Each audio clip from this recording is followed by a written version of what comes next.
All right. How's it going, everyone? Um, my name's Colin Brooks, and I have a awesome panel with me today to discuss the National Board process specifically for physical education teachers, and kind of like what our whole process was of doing this, and kind of just some good reflection on this. So I'd like to introduce the panel, and I'm going to introduce the panel by actually having them introduce themselves. So we can start with Matthew. Go ahead, Matthew. My name is Matthew Bassett. I'm a physical education teacher outside of Los Angeles at San Jose Charter Academy, and I became nationally board certified in 2011. Awesome. Joe? My name is Joe Bailey. I teach at DC Everest High School in Wausau, Wisconsin, and I got my national board certification in 2013. Great. Gina? Hi, I'm Gina Miller. I'm an elementary PE teacher in Raleigh, North Carolina at Briar Creek Elementary, and I did my national board certification 4 years ago. Awesome. Cool. Well, thanks again for being here tonight and sharing some of your time with us. So I guess I should say, not only is my name Colin Brooks, but I'm an elementary physical education teacher, and I live in Bend, Oregon, and I was certified in 2013 as well. So I'll just briefly talk about what the National Board process is, or what a National Board certification is. So first and foremost, this is their definition of what it is. It's a voluntary advanced teaching credential that goes beyond state licensure. National Board certification has national standards for what accomplished teachers should know and be able to do. The National Board certified teachers who successfully complete its rigorous process, the National Board certifies teachers who successfully complete its rigorous certification process. And as we go along, I'm going to send out a link to you to kind of look at the whole National Board process has changed slightly. So I'm going to be sending out links in today's meet and going to try to send them out on Twitter as well. Before we get more into that, though, I'd like to kind of have some questions for our panel here. So the first question that we have, let me find it, sorry.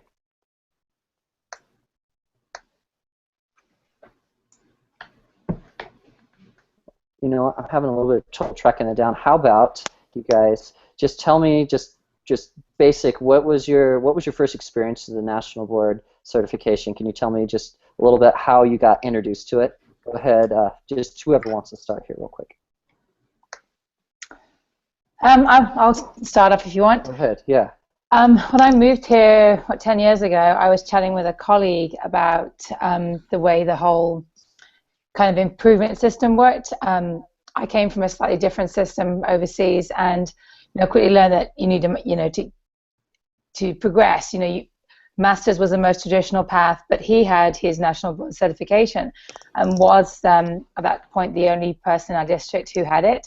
So he told me about it, and I thought, you know what, that's definitely something I'd like to do post-masters. So it had been on my radar for a long time, and then I was a few years past doing my masters and thought, right, what's the next thing for me to do to see if I can improve myself as a teacher, and it was logical to follow on from that.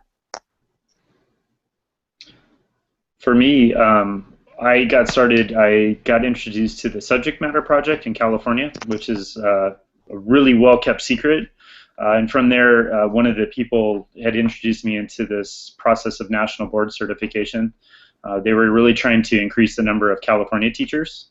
And it was a cohort to kind of get more and more teachers involved and get started in National Board. And for me, I've learned over the last 7 years that I'm a lifelong learner, and it was just one more way for me to kind of take that next progression and that next step to be able to grow as a teacher. And I kind of felt coming out of the Subject Matter Project that I needed to do a little bit more, and National Board was really good at telling me what I was good at and what I wasn't good at. Mm-hmm. Absolutely. North Carolina is very supportive of National Board process, and Many teachers in the state are certified or go through the process, and like Matthew was saying, it's a great way to show what you're good at and what you need to improve on. And I was at a point in my career where I was ready for the next step. Was that a master's degree or was that national board certification? And I chose to go the national board route with support from my state, and it was quite a process. I think we all can admit to that, but it teaches you so much about you and your teaching, and you grow so much professionally throughout that process. Awesome. Yeah, I guess for me it was kind of the next step of trying to continue to improve as a teacher. I had gotten my master's and was able to do the NASB Stars Award, which is a pretty rigorous award that used to be around through NASB when Shape America had NASB. And then it was kind of like the next step of really looking at my my teaching and what I was doing, and I really wanted people to just, peers and colleagues or professionals that were respected within the field of physical education, to look at my teaching and to see where I was with that. So with that being said, can you guys, how would you describe the national board process for you? What was it like for you? I mean, it was really hard, but it was awesome at the same time. So yeah, I just want to know, just whoever would like to start, what was it like? For me, it was very demanding of your time, but so well worth it. There were many nights that I'd come home, eat dinner, go to the library for 2 hours so I could work in a quiet space.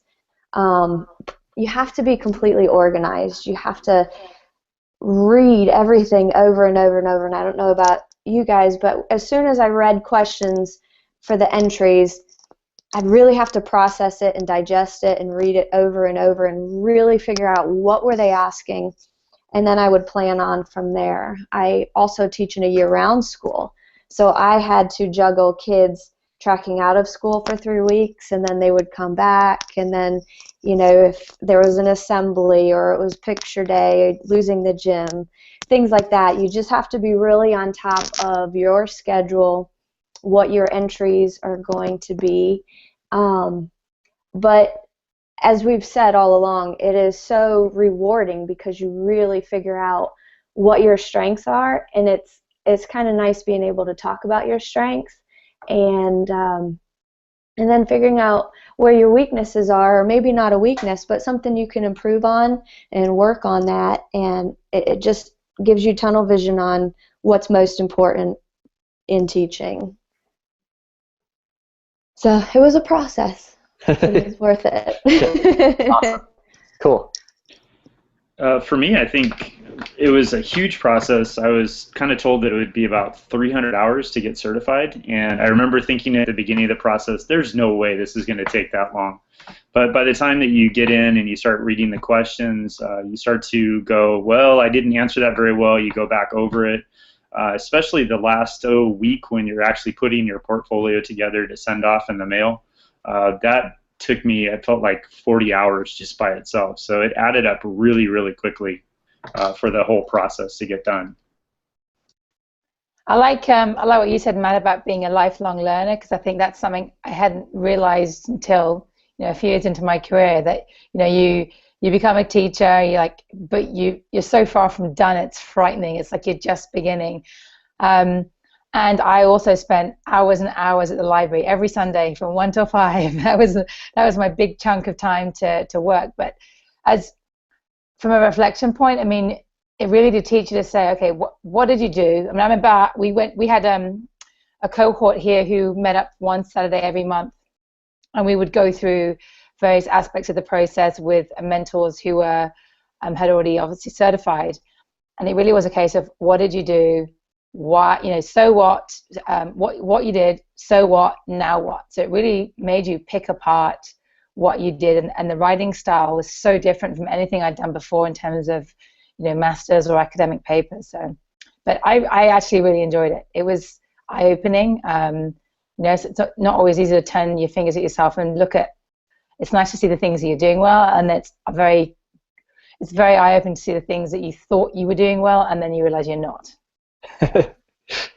Yeah. I mean, there was a lot that I learned about myself that I was pretty confident in, and there's other things that I was really frightened about that I thought that I wasn't doing well. But it was eye-opening for the things that maybe perhaps I thought were doing well, and I learned that I wasn't. And the process for me was National Board, when I did it, had something called Take One, where you can take one entry one year and do the next three the following year or the year after. And the process has kind of changed, like I said at the beginning of the Hangout. But the Take One allowed me to separate them because I'm kind of a slow worker. But it was a lot of work. I mean, I think you have to be in a mindset, and you have to be at a point in your life where you can definitely dedicate, like Joe was saying, like 1 to 5 every Sunday, dedicate a chunk of time. But by far the best reflective practice out of anything, the best professional development that I've done as an educator since I started teaching. I definitely gained a ton through the whole process. It definitely was just like going to college, getting a master's, kind of like a roller coaster ride. You have your ups and your downs, and you have your late nights, and but you're always thankful at the end. You know what I mean? There was definitely times where I was like, I don't know if I'm gonna do this, or I don't want to do it, but just sticking to it, and it was totally worth it. So it's awesome to hear your guys' experience as well. So the next question I have for you guys was, we've talked about this a little bit, but maybe a little bit more specific. What do you think was the most beneficial aspect of the whole process? Maybe it was one of the entries specifically for you, or just anything else that you'd like to share about that. For me, one of the things that my cohort kept talking about was how do you know students are learning? That was a really interesting question for me, because I realized I assumed that there's a lot of learning that occurs in my classroom, and National Board was a really good way to justify what I was actually doing. So the process actually helped change me as a person. I was able to talk with other professionals, get their input. I really made a drastic change, especially with assessments and how I organized my class and what my expectations were. And there's been a ripple effect. It went back to my school. My students started to make that change with me. And then other teachers, maybe reluctantly in my school, started to make those changes as well, because National Board does make it a lot more rigorous and really challenges you to up your game and really put your best practices forward. I think the fact that you have to video yourself teaching is quite possibly one of the biggest eye openers, because again, you think you're seeing everything, you think you know what your students are doing, and then you watch a video of yourself teaching and you're like, oh my goodness, I didn't notice this, I didn't notice that. I remember in one of my videos I had students doing some independent work, and it wasn't until I watched the video that I realized that one group, and they were on task, but they were supposed to be checking in with me every sort of couple of minutes when they finished each section of their task, and they didn't, and I didn't notice, and I thought, oh no. But it was a good reflection point, and I've become such a huge proponent of videoing yourself teaching, whether you're doing National Board or not, just to see what's really happening, where are you at, what's working, what's not working. So that was a huge one.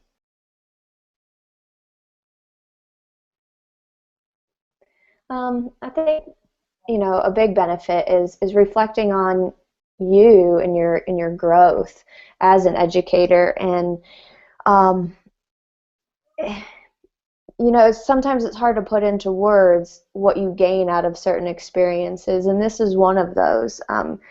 You work so hard, as we've said over and over and over, and hours, and trying to write it in a way for somebody else across the country or who knows where to read and understand what you're doing. You have to have full confidence in what you've done and what you've written, and you have to spell it out word for word and answer the same question 5 times in one entry. But it really,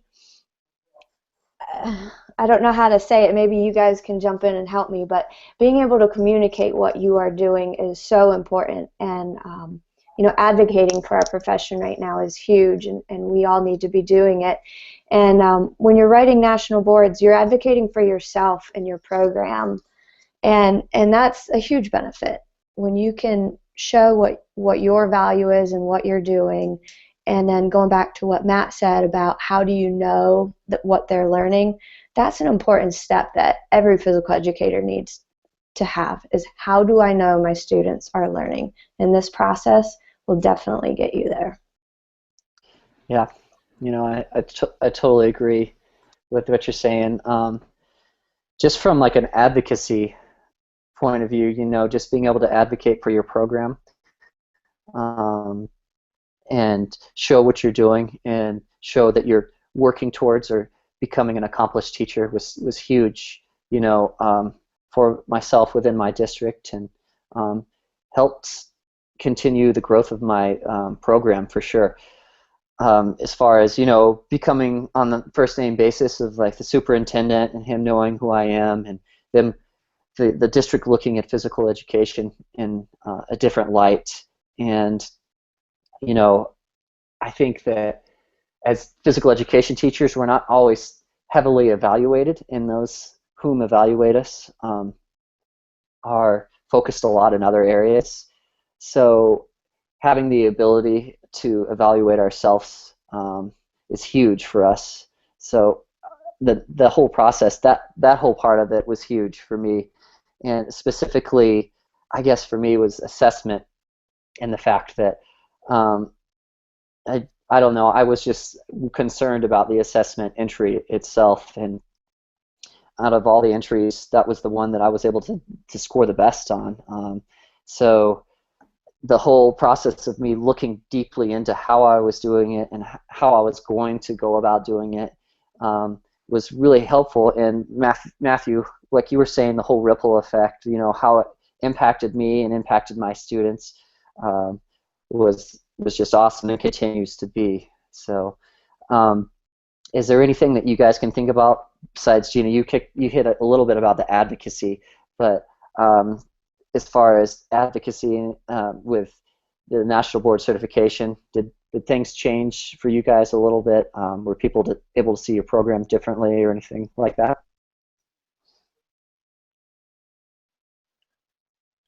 I don't think within our school it changed a great deal. We've been lucky, you know, we've done a lot of advocacy work, and we're pretty well with that. I think in the wider field it did, because people knew I was doing it and they asked about it. And again, it's part of, I did get the feeling from, you know, people who weren't educators and also some who were, that they again thought that, you know, PE is just PE type thing. And then when you explain to them what you were doing, they're like, oh wow. It's like, yes, this is what happens in our classrooms. This is what we're trying to do. We're not just there to throw a ball out and let the kids get on with it. So that it was nice to be able to do that as well, and also listen to other subject areas and see what they were doing as well. And you know, because you can always learn from each other. Yeah, and speaking of learning from each other, it's, if you decide to go through the process, it's really good for you to either be in a cohort, or have people who've been through the process read your work. You have to have other eyes reading what you're writing, because it needs to make sense to them too, even if it's not their curriculum. Kind of lost track with where I was going with that. But go ahead. You have something, Colin? Oh, no. Oh, okay. Go ahead. Just You're good. I have something. Go ahead, Matt. What the cohort was really cool for me. I had a lot of physical education teachers the first year, and then I ended up getting into a local cohort, and I was the only PE person there for a while. And it was really nice because when they could read through my information, where PE teachers would fill in the missing gaps pretty easily, they would actually call me out, hey, this needs more explanation, and I'd get a little upset with it and then realize, okay, they're trying to help me here, and that makes sense to them. So that was really helpful for me. Awesome. Yeah, it was like they needed, just because you don't know who's going to review your portfolio entries. It's not necessarily going to, well, from what I understood, it wasn't necessarily going to be a physical educator. I think that may have changed now. So you had to assume that that person wouldn't know what you were talking about, you know, if you were using terms that were very specific. So it had to be very explicit the way you explained it within your entries. Yeah, that was the same way. I tried to use other people outside of um, our specific field to, read through what I had written to see if it would make sense to them, because that was another thing about explaining the entries for sure. Colin, going back to your question about the respect and the advocacy piece, was Yeah. After receiving national boards, I didn't notice a change with people's attitudes towards me. Sometimes, like an administrator or something, if they knew you have it, that's a bonus. That is truly a bonus. But I think the biggest part is when you know somebody else who has passed national boards, and because you know exactly what that person has gone through, and it is a grueling process, but it's so worth it. And so when you find out somebody else has passed national boards, you cannot help but be happy for them and ecstatic that they have done it and they have accomplished it. And for the thousands of people who have taken it and have not passed, they respect you even more for getting through the process. So I think there is a level of respect that comes with it, whether it's recognized or not, who knows, but the ones that are in it, I think, definitely respect it. Cool. So, yeah, I saw with the advocacy, big change. My principal noticed that I was making these changes, and there was some struggles because of how we used to run our program. And then eventually it got to the point where I was getting opinions asked of me a lot, and eventually it changed our program as a whole, and it's become a lot stronger just because of this process I've gone through. And then people in the district we were attached with, I would get phone calls about things like, hey, what do you need to do for this? And it was because of the national board process, and people just kind of gravitate to you for answers. Great. So Matthew, can I ask you a specific question? So a lot of candidates have to retake entries, and you had that experience. So tell me, those that haven't taken it and you had to retake a few of the entries, tell me about that experience and whether or not, looking back on it, having to do some things over again and reflect further. What was that like for you?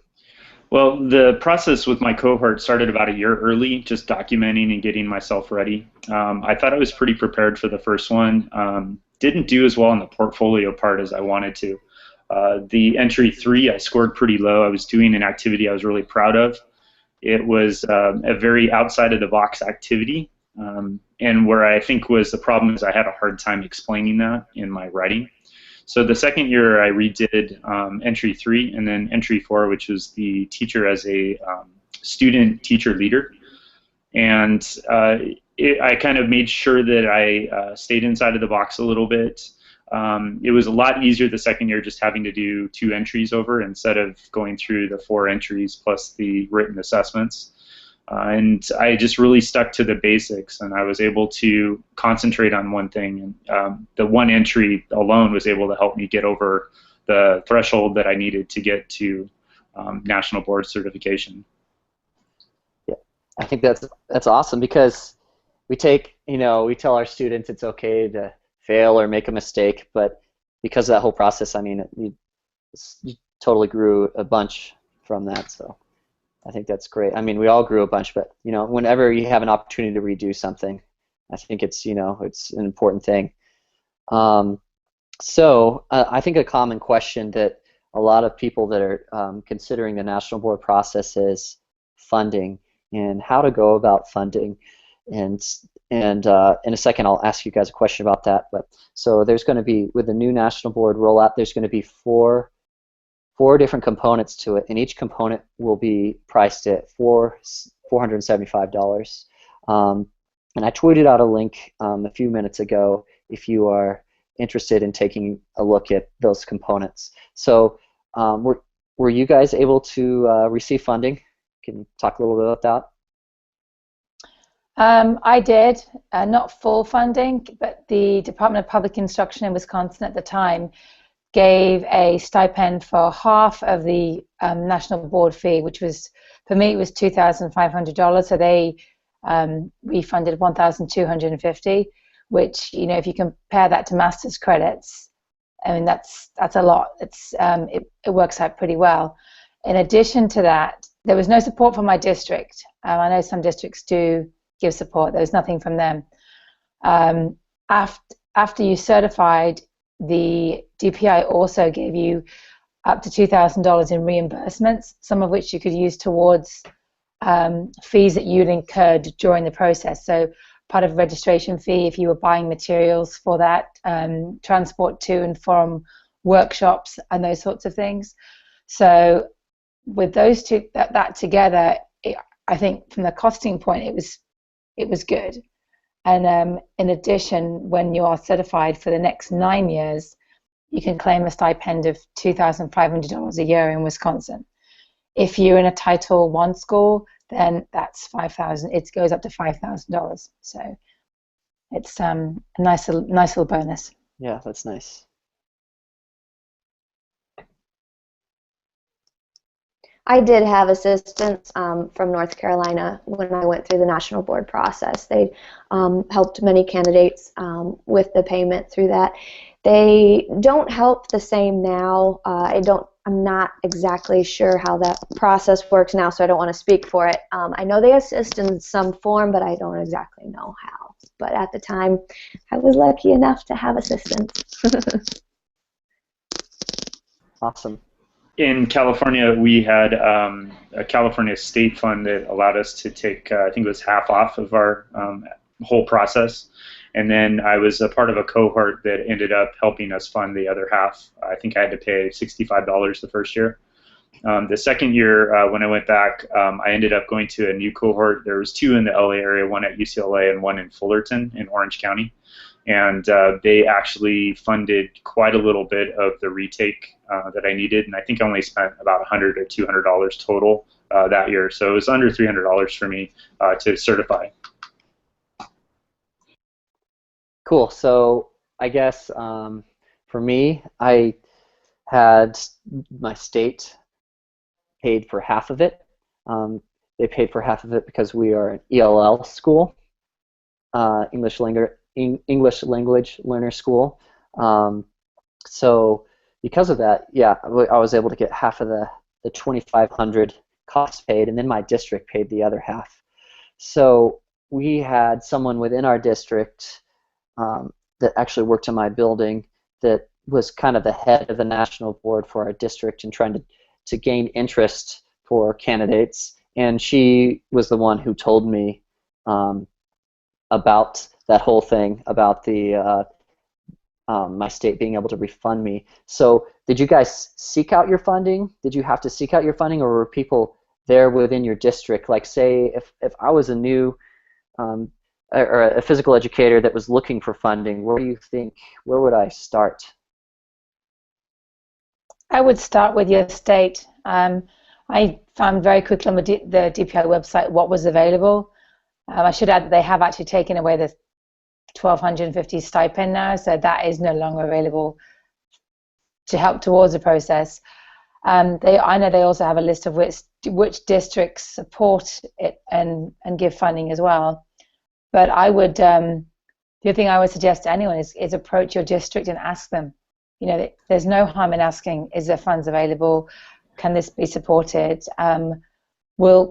there potential to have a professional work day to, as it gets close to the portfolio deadline, to work on it? And I know some districts have supported that. So I'd say contact your state education authority and contact your administration building and go from there.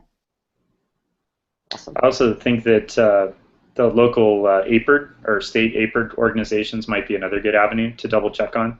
And you can also probably find some information, at least in the past you did, on the actual National Board website, because that's kind of how I got in touch with the Fullerton cohort, to be able to make new connections and to get new funding through them.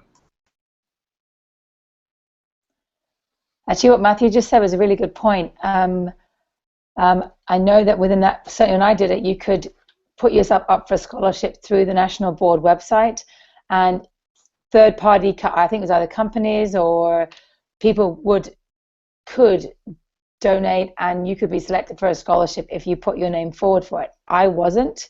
I had heard of other people that were. So again, there's no guarantee necessarily, but it was something that was certainly available.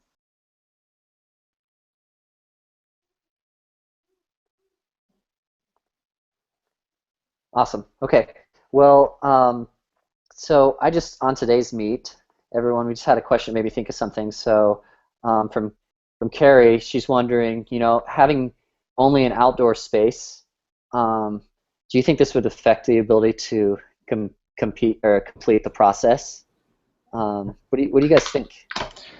To be honest, it isn't. I have to retreat indoors to classrooms on bad weather days where I am, because we don't have gyms. So being able to use just an outdoor space, you might have to juggle some weather a little bit, but just pad yourself. I was videotaping, I want to say, in late November, early December, knowing that my portfolio was going to be due in, what was it, March.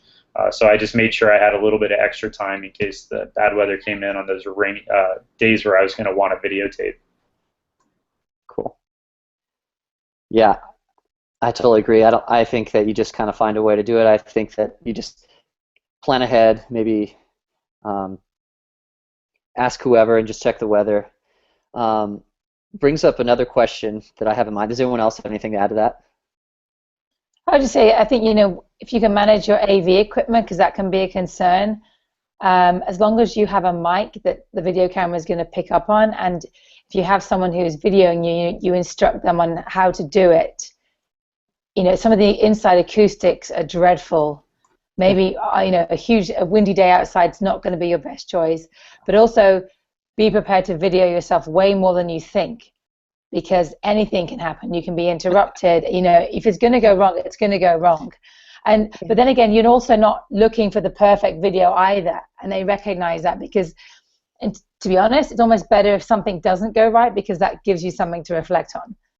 So absolutely, that's a great point, Joe. You have something to reflect on if it doesn't go well in your video. And I agree with Matthew that you can absolutely do it teaching outdoors. And like Joe said, just have backup plans and be prepared to videotape multiple times if needed. One of the things that I did for the AV thing is I had a camera going, videotaping me, but when you walk away from the camera, it's really, really challenging to hear you. So I took my cell phone, and I had my earbuds in and the mic that's on here, and I actually used the video audio recording on the cell phone. So then I could play back the audio with watching the video, and I knew what I was talking about, and then I could code my paper to know what I was talking about when, and then answer my questions from that. That's a good tip. I wish I'd done that. Yeah, no kidding. That's good work.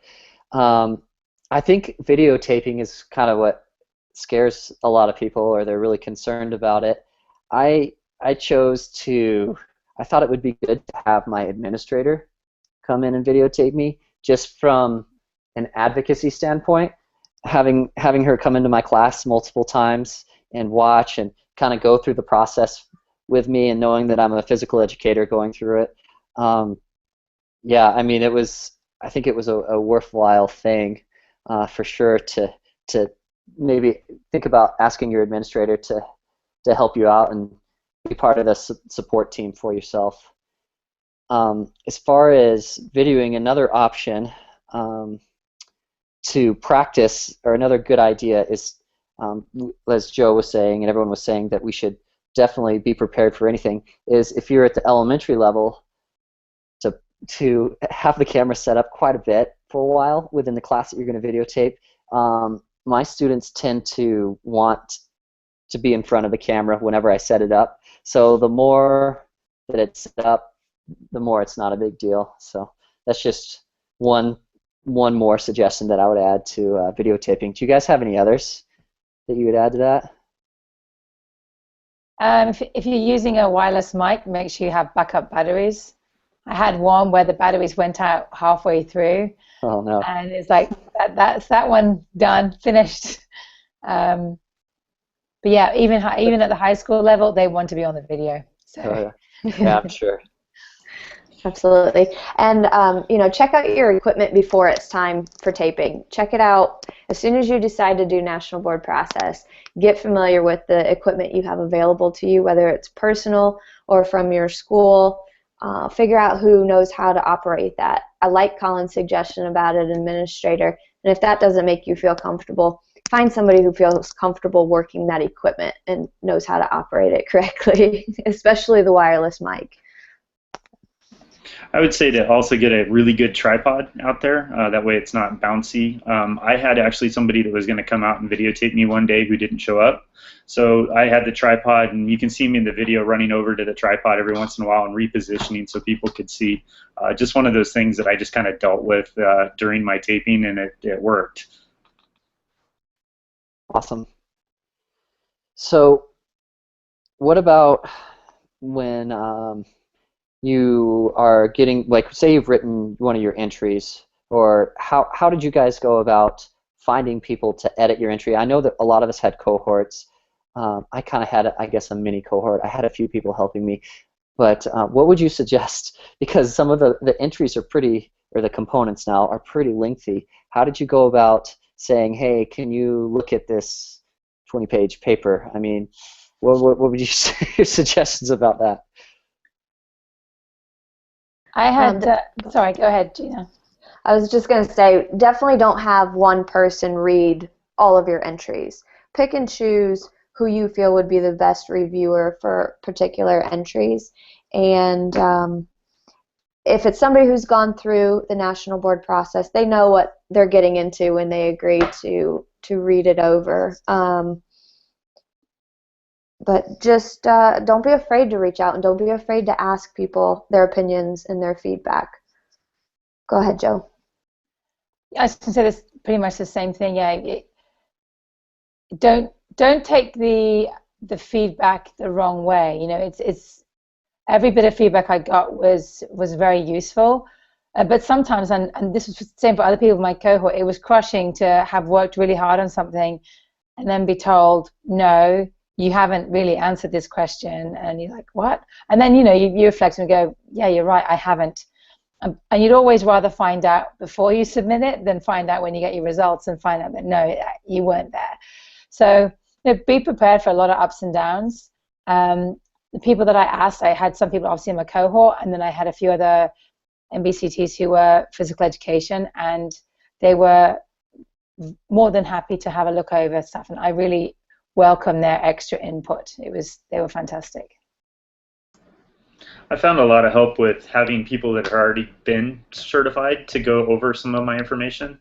I also found that it was really helpful to have some people that were going through the process at the same time so that we could bounce ideas off of each other. And then it's also helpful to have somebody that's outside of your content area to look it over, because we do add a lot of information in by what we read. And I think it's really important, I think it was Joe, that don't take things personally. The first year I had some people who were talking about entry 3 with me and were like, are you sure you want to do this? And I'm like, of course I do. This is a really cool idea. And it was just a little bit too outside of the box, and it was a little hard for me to explain what I was trying to get from my students that way. I guess, and just another suggestion that I have would be, when you're writing your entry, maybe break it up into portions. I mean, give it to whoever you have. I had a couple people as editors that I used on a regular basis. Give them a portion of your entry as opposed to 20 pages, so they can kind of just look at a chunk of it, give it back to you, and then you can give them the next one. That way, it's not like, like a huge block of time that they have to commit to, like a weekend or a night, since everyone is pretty busy with life. So that would be kind of one suggestion that I would have. another question, as we're talking about this, I know that the assessment is changing. The assessment process is changing, but tell me what you guys thought about taking your assessment, sitting at the computer and doing that whole process. Because a lot of people, I'm sure a lot of people want to know. I was really, pretty nervous about that whole process. Yeah, I was pretty nervous. I was glad that I was a fast typer. Um, there was a really good book, and I'm mad at myself. I forgot to grab the title before I left work today, but there is a great book to use to study up, to go over all those things that we all learned in college but may have forgotten as far as the assessment piece goes. You have to be prepared for anything, and be confident in who you are and what you do and how you answer the question. But it is stressful, and I don't think there's anybody who hasn't gone into that room with butterflies. Was the book Children Moving by George Graham? It wasn't. That is my favorite book, though. This one, it's a small paperback. It had an orange cover. I will get that. I'll tweet it out. I'm so sorry. That Graham book really saved me because it had that, was it the wheel that was in there? The list of activities to do, and when I was asked those questions about what is the progression, I just went right to that book and thinking, what did they say about how to kick a soccer ball, or whatever my question was, and space by space. The assessment bothered me because I didn't know what to expect from it, and I was worried that I wouldn't have the information in my head. And then during the test, it went pretty well. I actually got some of my better scores from there. The one piece of advice that I thought was extremely important was that after the halfway point, that you need to get up out of your seat and walk away for a little while to go to the bathroom. I was kind of in the middle, feeling in the zone and ready to go, and I was like, okay, I'm going to listen to what they told me. I got up and walked out, and probably about 10 minutes after I got back is when that dreaded I'm really tired and brain dead started to set in. So that walk was very, very important. I wish I'd done that.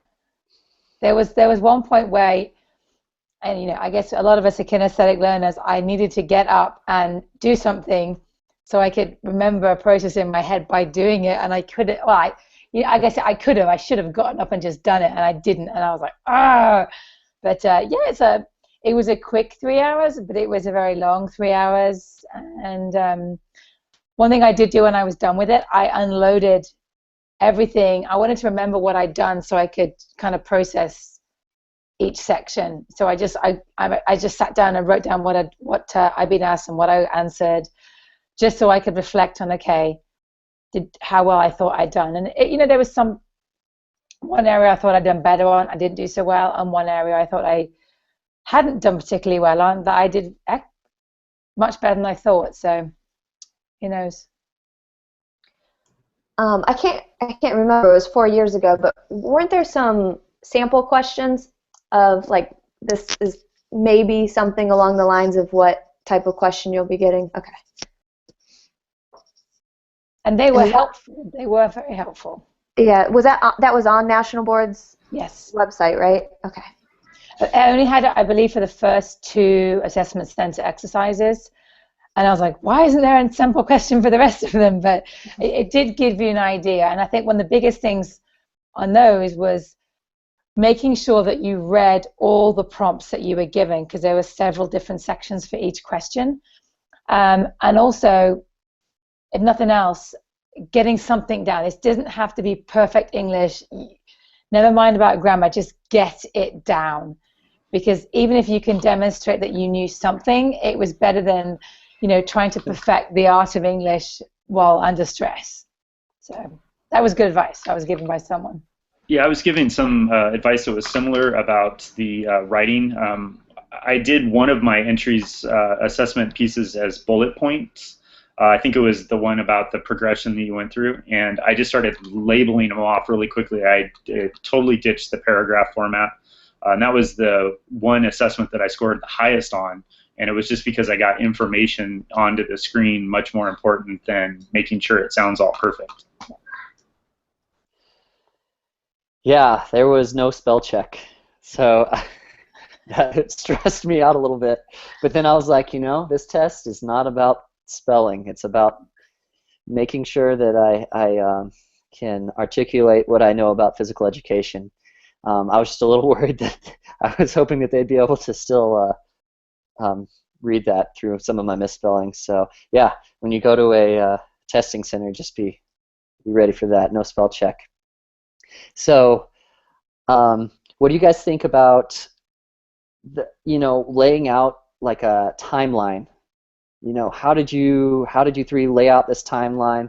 Because it's a lot of work, and a lot of times we don't lay out a timeline, or I think what happens to a lot of candidates is they just get overwhelmed there at the end and they have to drop out. So um, what was your success in preparing to make sure your entries were able to send off, or last year or the year before it was digital, so send them digitally? What were your success? How did you have success in that?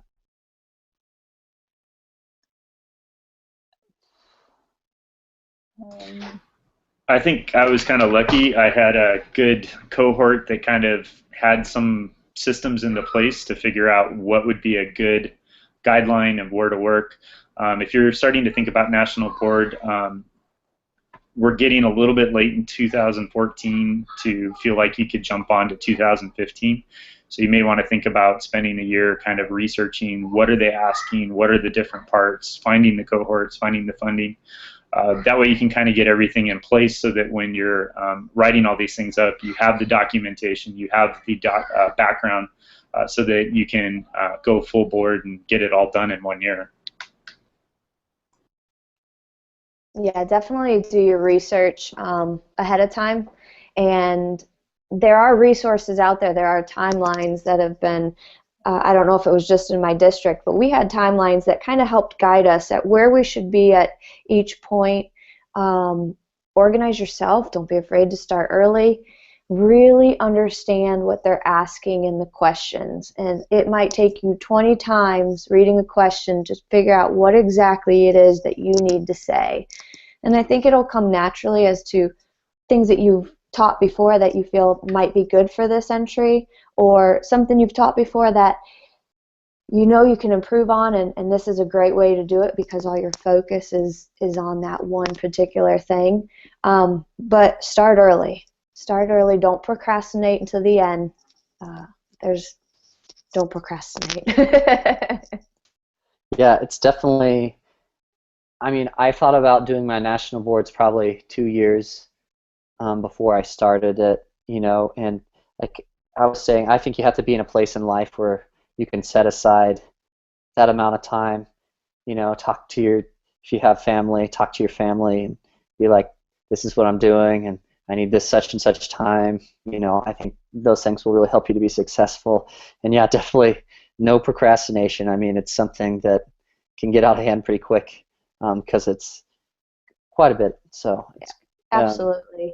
You have to be accountable for yourself, and like Colin, you just said, it was like my part-time job. I'm working Tuesday and Thursday from 6 to 9 and Saturday morning from 9 to whenever the football game was on that day. And it was known that I would be working on it. And I had to schedule it because if I didn't schedule it, I would push it off, and that's not what you want to do. And I remember I got some more good advice from my cohort, and they said basically learn to say no. Let people know that you aren't available for this or that or taking on other projects at this point in time because that's what you're doing. Set that time aside. I was all like ready to go, and I'm like, okay, I'm going to get this done. And I think I had all my videoing done sort of October, November time. But the writing really didn't kick off for me until January. And I guess January, February were huge writing months. And then by March, for us, that's when our portfolio was due. Then it was all the refining, all the little bit. You were very close, but there was still a lot of work to be done in putting everything together. And me and Colin actually got lucky. We had an extended time, didn't we? We had a little extra time yes. to get our portfolios in electronically. So that was nice. I appreciated the bonus time. Oh, I appreciate it too. I don't know how the digital copies go nowadays, but one of the things that I didn't budget enough time for, you want to make sure that you can get it to them not at the last day, hopefully, and then if there's a problem, you can get it back out. But putting the portfolio together itself was very, very challenging to me. I think trying to get this paper in before you write this and this and this and this. I think that my wife took my son out that day, and I think I sat on the living room floor for about 6 hours making sure everything was in order, and it felt like forever. And then as soon as she got home, I took my son out, and she made sure everything was in order again too, to make sure everything was proper for National Board and what they wanted. I think while we're talking about this, it's important to note that the new way that they're rolling out the National Board Certification is, I believe that you can do it up to 4 years. I'm not quite certain on that. So you could do 1 entry per year, from what I understand. So if you guys have any questions about that, you can contact me, and I can send you some more information about that. So I think basically what that will do for candidates is allow them to have a little bit more time. I mean, it's definitely still something that needs a timeline and is going to take a lot of your time, but having it split up, I talked to a lot of people. They were kind of questioning that and didn't know if they would really like it, but I personally would like having the ability to concentrate on 1 entry per year. But I think more people will become nationally board certified because of that. So one more question here for you guys. Why would a physical educator become nationally board certified? Why? I mean, we've talked about advocacy and some other things. What else? Like, why? If when someone, sometimes we'll get questions on Twitter like, why is this important? So if you guys could elaborate on that for me. I guess we're in the business of educating students, and if that's our job, we need to make sure we're doing it to the best of our abilities. Otherwise, we're failing them. And for me, it was like, okay, again, what can I do to improve? It was that constant, being part of that constant learning process. And even when you get, when you gain your certification, you're still not done.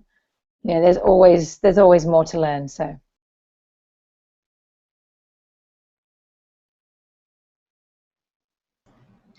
For me, I think it's to be, like Joe said, was a lifelong learner.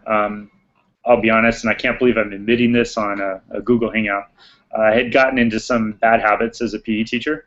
I had made some easy decisions not to really teach, and where I got challenged from the subject matter project was I wasn't doing good enough, and it was kind of a kick in the pants that I needed. And then I got to meet some really amazing PE teachers in California. From there, I got into the national board cohort, and I just it took off. I realized that if I was really to be an educator, that I needed to be there for the students and not just kind of throw the ball out or check in for the day. I needed to be teaching every day, meaningful, purposeful physical education for the students' sakes more than anything. Yeah, if you're looking to grow yourself as a professional, to continue your learning experience throughout life, this is definitely a good opportunity for you, and I highly recommend it. Yeah, I think we just need to, as a profession, continue, like I was saying earlier, to find ways to, and everyone else, to not only grow as a teacher, but find ways to evaluate what we're doing and seeking those ways. And national board certification, I don't think there's anything that can get close to what it is as far as evaluating yourself and making you reflect.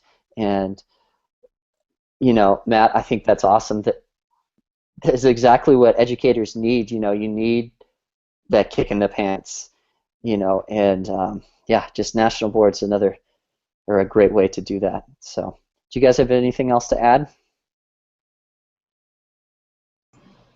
I'm kind of wondering what would happen to our profession as physical educators if a bulk of us became nationally board certified.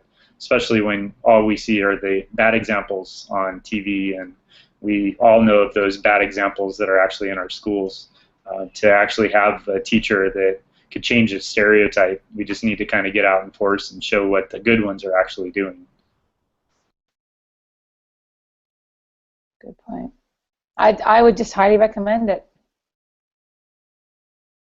Awesome.